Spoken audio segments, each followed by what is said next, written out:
Masantos ya kabosanit si kayo mga kabaluyan. So today is the day that we are proud and happy to announce that Tok Tok PH is finally here in Pangasinan and officially at your service. At siguradong kumakatok at kakatok na sa inyong mga tahanan. So we are ready to help all Filipinos, especially mga Pangasinense, and we are here to support all businesses around Malasiki, Bayambang, Basista, San Carlos, Calasiao, Dagupan, and all over Pangasinan. At hindi lang yun, even nationwide.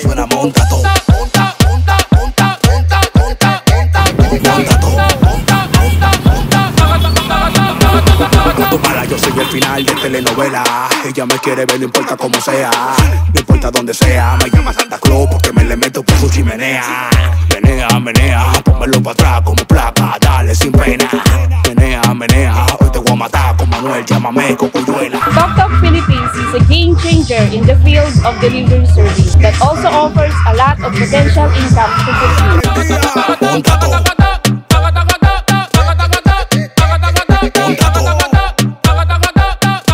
Created and developed in the Philippines by President Jonathan Soh and Vice President Cardito Macadangdang, it offers a safer and reliable way of delivering your packages with an affordable rate.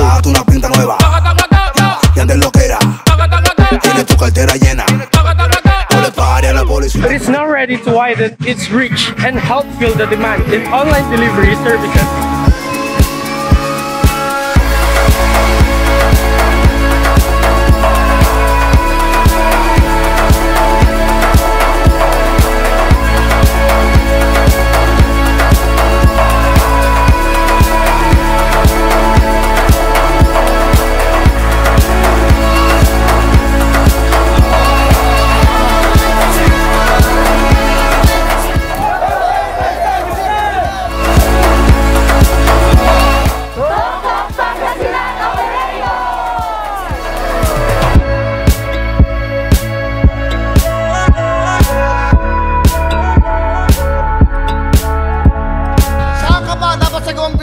Ito po, kung may padadala kayo, anumang klase, pagkain, items, anumang bulaklak, sa inyong mga mahal sa buhay, ito yung delivery ng mga, of course, motorsiklo po. Ha? Yan po, ipatok-tok mo na yan, gawang Pinoy. Tandaan niyo po, ang tok-tok, sariling atin po yan. So, mas mura pa kaysa sa iba.